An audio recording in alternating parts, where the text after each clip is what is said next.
Honeymoon dream లేవు sir, honeymoon వద్దు, పెళ్లి వద్దు.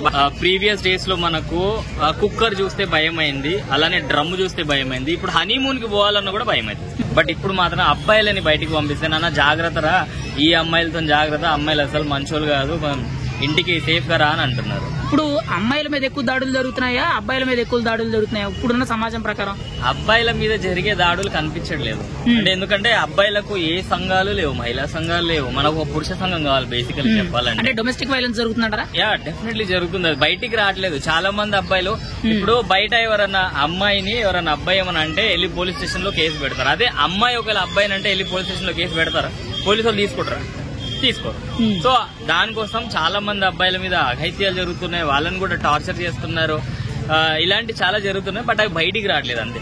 ఇప్పుడు తన భర్తని పెళ్లైన 2 నెలలకి హనీమూన్ కని చెప్పి అంత దూరం తీసుకెళ్లి తన లవర్ తో తన దగ్గర పనిచేసే వ్యక్తులతో కలిసి అంత దారుణంగా చంపవలసిన అవసరం ఏముందంటారు? ఇప్పుడు ఆమె లవ్ చేసింది, అది తప్పుగా బేసికల్లీ. సో ఆమె లవ్ చేస్తే ఇంట్లో వాళ్ళకి చెప్పి ఒప్పించి ఆయనను పెళ్లి చేసుకొని ఆయనతోని ఆమె ఎలా అయితే ఉండాలనుకుందో అలా ఉంటే చాలా బాగుంటది. అంతేగాని ఒకరిని పెళ్లి చేసుకుని వాడిని చంపి వాడి లైఫ్ మొత్తం ఖరాబ్ చేసి, ఒక అమ్మ కొడుకుని దూరం చేసి, ఒక అక్క తమ్ముడిని దూరం చేసి, ఒక తమ్ముడికి అన్నను దూరం చేసి, ఇలా ఇంతమందికి ఆయన దూరం చేయాల్సిన అవసరం ఏమొచ్చింది? ఇప్పుడు అదే వాళ్ళ ఫ్యామిలీనే సేమ్ సిచ్యువేషన్ జరిగిందని అనుకున్నాం, వాళ్ళు తట్టుకోలేరు కదా. ఇటువంటి మహిళల గురించి మీరేం చెప్తారు? ఇంకా సమాజంలో ఇలాంటి వాళ్ళు ఉన్నారంటారా? అమాయకమైన అబ్బాయిలు బలైపోతున్నారంటారా? చాలా మంది ఉన్నారు. ప్రీవియస్ డేస్ లో మనకు కుక్కర్ చూస్తే భయం అయింది, అలానే డ్రమ్ చూస్తే భయం అయింది. ఇప్పుడు హనీమూన్ కి పోవాలన్నా కూడా భయం అయింది. హనీమూన్ కి పోతే ఎవరెక్కడ తీసుకెళ్లి, ఆమె ఆల్రెడీ చాలా పెద్ద ప్లాన్ వేసుకుంది.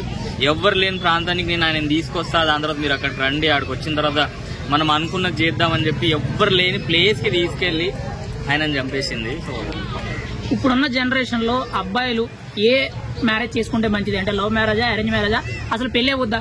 అసలు నాకు తెలిసి అయితే పెళ్లే వద్దు నన్ను, నిజంగా పెళ్లి వద్దు.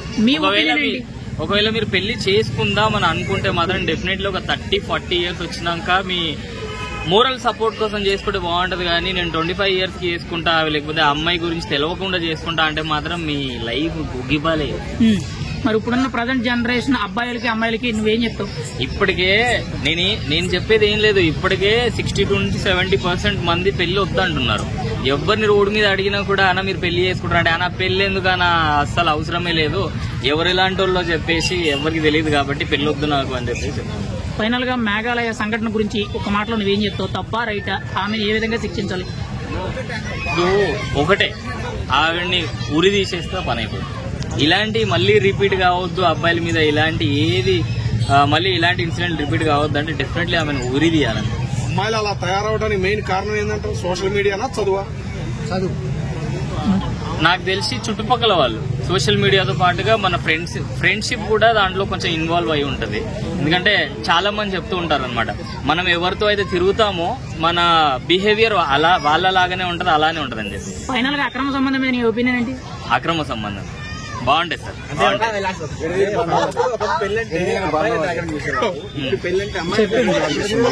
డెఫినెట్లీ అమ్మాయిల బ్యాక్గ్రౌండ్ ఇప్పుడు చెక్ చేసుకోవాల్సింది. ఒకప్పుడు ఒక అబ్బాయిని పెళ్లి చేసుకోవాలని అంటే 7 తరాలు వెనకాల చూసుకోండి, అబ్బాయి మంచోడా కాదా, వెనకాల 7 తరాల వాళ్ళు మంచోళ్ళా కాదా, లేకపోతే ఏ ఫ్యామిలీకి చెందిన వాళ్ళు, వాళ్ళ సర్ నేమ్ ఏంది, వాళ్ళ లాస్ట్ నేమ్ ఏంది, వాళ్ళ మిడిల్ నేమ్ ఏంది అని చెప్పి అన్ని చెక్ చేసుకొని ఒక కంక్లూజన్ కి వచ్చిన తర్వాత పెళ్లి చేసుకునే వాళ్ళు. ఇప్పుడు అమ్మాయిల గురించి చెక్ చేసుకోవాలేమో, ఎంతమంది బాయ్ ఫ్రెండ్లు ఉన్నారు, ఎన్ని ఏమేమి ఉన్నాయి, ఎంతమంది బెస్ట్ ఫ్రెండ్స్ ఉన్నారు, ఇవన్నీ చెక్ చేసుకొని పెళ్లి చేసుకోవాలని కూడా. ఆ పెళ్లి చేసుకున్న తర్వాత కూడా ఇంతెందుకు రీసెంట్ గానే ఒక ఇన్సిడెంట్ వచ్చింది, వాళ్ళిద్దరు లవ్ మ్యారేజ్ అంట, మళ్ళీ ఈవిడ పెళ్లైన తర్వాత వేరే ఆయనతో అఫేర్ పెట్టుకుని ఆయన చంపేసింది. సో మీకు హనీమూన్ డ్రీమ్ ఏమైనా ఉందా? హనీమూన్ డ్రీమ్ లేవు సార్, హనీమూన్ వద్దు, పెళ్లి వద్దు, బాయ్.